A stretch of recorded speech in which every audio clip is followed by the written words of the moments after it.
Lauren and I have been experimenting with gardening over the last while, and it started a few years back, but it got a little more serious last year when we decided we're going to try and figure out how to save seeds, because every time you go to the grocery store and you buy the seeds, like, it adds up over a while, especially as you plant a lot of things. So surely there must be a way to save seeds. So some seeds are fairly easy to save, right? If you're cooking a butternut squash, you cut it in half, you scoop the seeds out, let them dry, boom, done. Easy, right? Tomato seeds are a little bit of a different story. So tomato seeds, they only grow really well when they're inoculated against viruses and bacteria. So imagine this. The tomato fruit is in the wild, and it falls down, and it sits there. And things come and eat it, and mold grows on it. And the mold that grows on the tomato actually inoculates the seeds against various things in the tomato plant. So if you want to save a seed properly, you actually have to take the goopy stuff out of the tomato, and you have to put it in a jar or a glass, depending on how much you have. And sometimes you even have to add water to it, and it just sits there. It sits there, and eventually it grows mold, and you stir it once in a while, and you inoculate these little seeds against viruses and bacteria. So when it's done, you take the seeds out and you dry them, and then your tomato seed is ready to go. So we grow all these seeds, and it's great. And we've learned that to start seeds here, you need to start them in late January maybe, in order to have them ready in time. So we've planted all those seeds. We have this table set up around our house, and we're growing these seeds. And we're realizing, though, that I learned a new term called hardening off a plant. Now, for some old gardeners, this would be like, oh, that's so long time ago. I learned that. That's one of the first things you learn. But the idea is this: you have a seedling, and the seedling is grown indoors in a very controlled climate. The temperature doesn't fluctuate too much, the light is pretty consistent. So when you put it outside, the experience is very harsh for the plant. The light is really, really bright, the temperature fluctuates too much, and if you don't control that for the plant, it actually might die. It may not survive. So we've been learning this thing around hardening off plants. And the other day I was wondering, what happens theoretically if the plant decided to itself one day, this hardening off business is tough. I'm just going to stick to myself.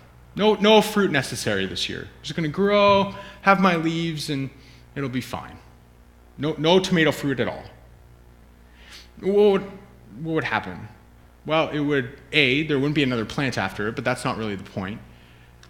There would be no fruit for all the other things that rely on that plant to have fruit, right?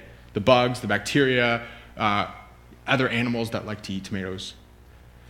So we rely on the abundance of that plant to feed us. And so that's a tomato plant. And there are thousands of other plants that do that for us as well. There's just this abundance. The plants grow up and just want to have abundance. Very few plants want to grow. I don't know the mind of a plant, but I think there are very few plants that want to grow up and be like, no, I'm not going to bother with it. They want to be abundant.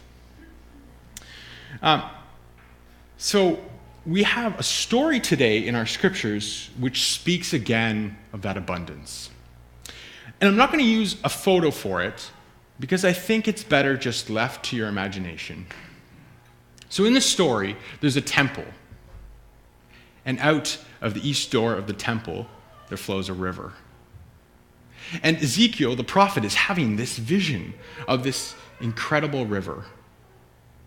And the river, it says, starts out and it's only ankle deep. And the guy has a measuring tape. Why he has a measuring tape? I don't know. 1,000 cubits, about 500 meters. And he measures out 1,000 cubits. And all of a sudden, the water is knee deep. He measures out another 1,000 cubits, and now the water is up to his waist. And he measures out another 1,000 cubits, and the river has become so deep that he can't swim in it. He can't cross the river. It's flowing too fast. So the person he's with, he goes back to the bank of the river, and they walk along the bank of this river. And as they're walking along the bank of the river, Ezekiel notices abundance. There are trees of every kind, fruit-bearing trees, and there's so much food to eat. And he looks in the river, and there's life in the river everywhere he looks. He goes down to the sea, and the river is so powerful that it turns the salt water into fresh water. So like I was saying with the children, this river metaphor, I think, is twofold. One, this metaphor speaks of our earth in a really beautiful way. It speaks of the abundance of this planet. And we rely on that abundance of a planet to live. And all of this we call our home. Eco, oikos, all means home. And ecology, the interconnectedness of it all. We are on a home of interconnected things, species, plants, animals, life.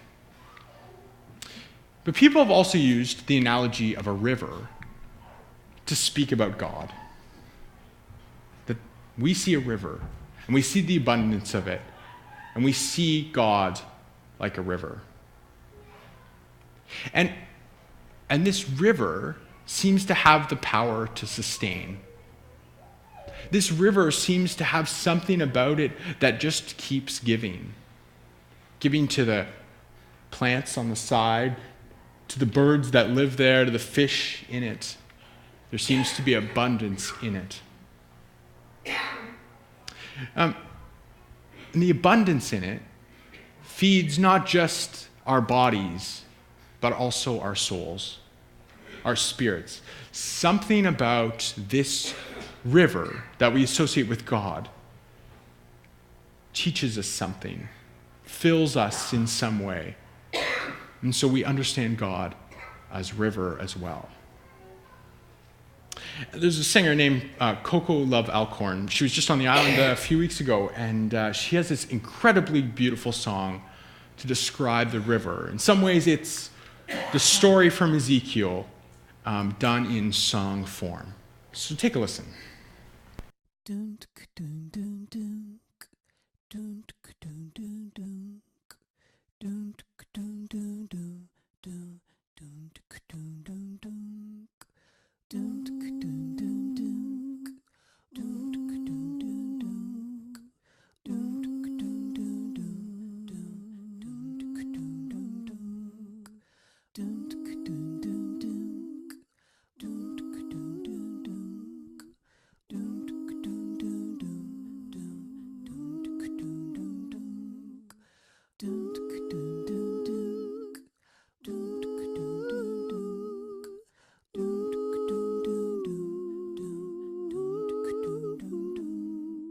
The river is a healer, the river is a sage. The river knows no end and the river feels no age. The river is a leader every single day. It's living in the moment and it always finds a way. Water heal my body, water heal my soul. When I go down to the water, by the water I feel whole. River calls me over, it's calling out my name. In the day and in the night I hear that river all the same. It's calling me over, calling out my pain. Oh, a river gathers tears just like a river gathers rain.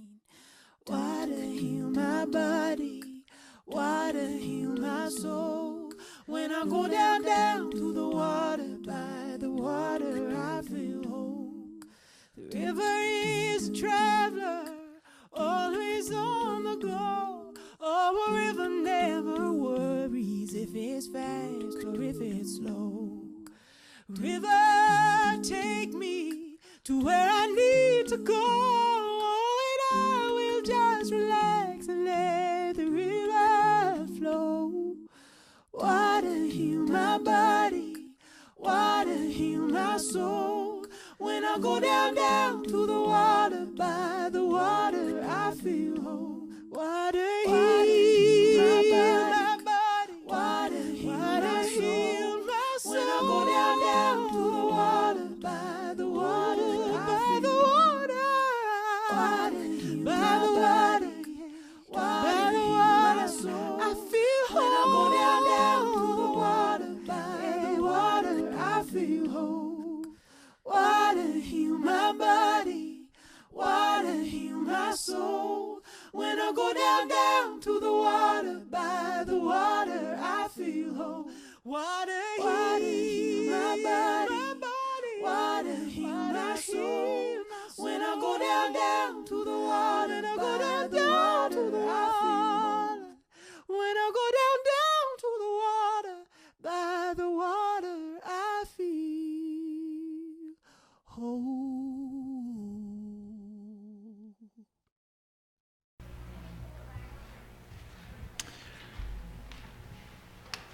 I think maybe one of the best ways to experience the text that we have today is through a meditation. So when I do meditations, I like to close my eyes, to plant my feet firmly on the ground. If that's you, great, go ahead and do that. If you like to keep your eyes open and know what's around you and also engage, that's fine too. But this is just a way of entering into the story. So we'll do this together. It'll take a few minutes. And when it's all done, I'll simply ring the bowl as we go into a time of silent meditation. So take a moment to pay attention to your body. Where do your feet come into contact with the ground? Where does your back meet the seat? Can you hear the sound of your heartbeat? Is your breathing fast or slow? And I want to imagine that you see a person. It could be a man, a woman, or someone unidentifiable. And this person that you've just met guides you on a walk. The walk begins by descending the side of a mountain into a valley lush and green and full. The first few steps of the journey are on grasslands. The grass starts short, barely the height of your ankle, and gets longer with each stride you take. As you keep walking, you also notice the sounds of birds and a faint sound of a running river in the distance. The grassland is abundant. When the grass is almost waist deep on either side of the path, you begin to notice you are on the fringe of a forest you are about to enter.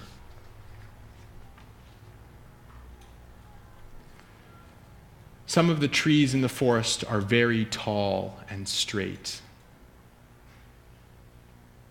and others are searching for the light in a roundabout way.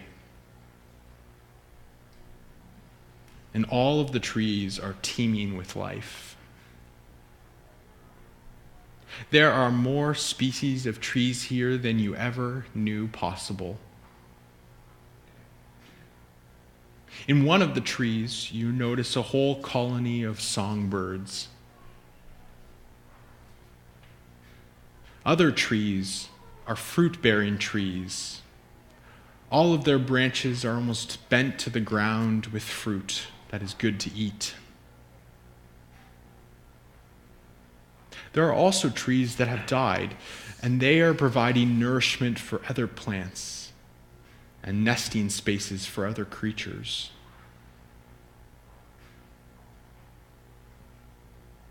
As your guide continues to lead you, the sound of the river becomes louder and louder until you emerge onto its banks. And the river is just as full of life as the forest it nurtures.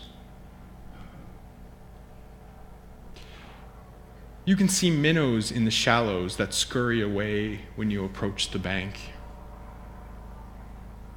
You see larger fish jumping in the middle of the river. And the forest and the grassland that you saw as you walked through is abundant on the other side of the river too. There are obstacles in the river too, but the river seems to adapt and overcome these obstacles effortlessly. The longer you stand at the river, the more you absorb its beauty. The sounds alone overtake you. You hear thousands of species of birds. You hear the buzz of many unknown insects. And frequently, you hear other animals calling. The splashing of the river on the rocks and the trickle of water on little side streams completes the whole picture in your mind. And you simply stay there and find your breathing again. When you open your eyes to the river again, you are overtaken by its beauty. Even just staring down at your feet amazes you with the complexity you see. And after spending some more time observing, you suddenly become aware of the smell. It is a fragrant mix of everything you can imagine. You smell the sweet, earthly, grassy smell of the grassland. You smell the refreshing, clean air from the forest.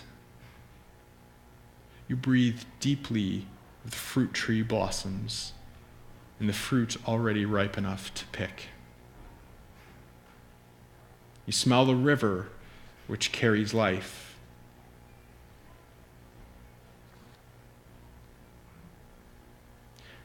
Your guide invites you to wade in the river. You take off your shoes or your sandals and you wade in, just up to your shins. The bottom is a combination of mud and sand, and it feels so good on your feet.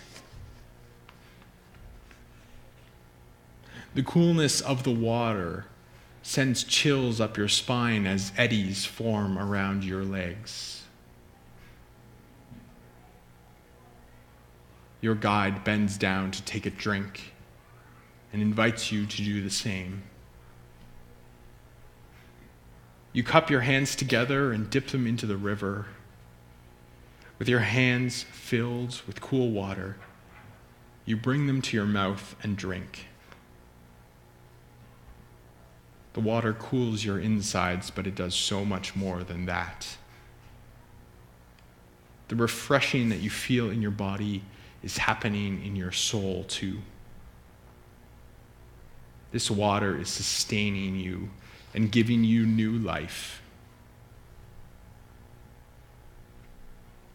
You drink again from the river, and again the smells and sights and sounds and tastes of the abundant river fill you. And after your second drink, you notice a small family in a boat upstream.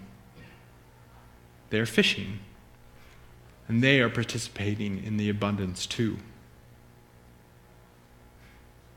And downstream, you see an older person dangling their feet in the river. They look sad. They too lean down for a drink because they need the power of the river too.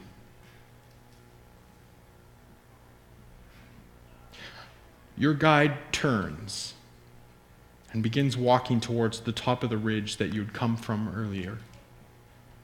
You wade out of the river and follow your guide. You walk back through the forest. You walk back through the grassland. And you arrive back where you started. You look back over the valley and you can see the places you've explored and the life-giving river that is the center of it all. Your guide leaves, but you linger. You wonder to yourself, what's stopping me from taking this trip more often? You wonder, why can't you go drink from the waters more often?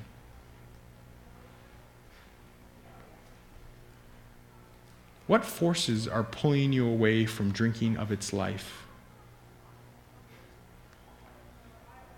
And you ponder, and when you're ready, you leave the edge of the valley.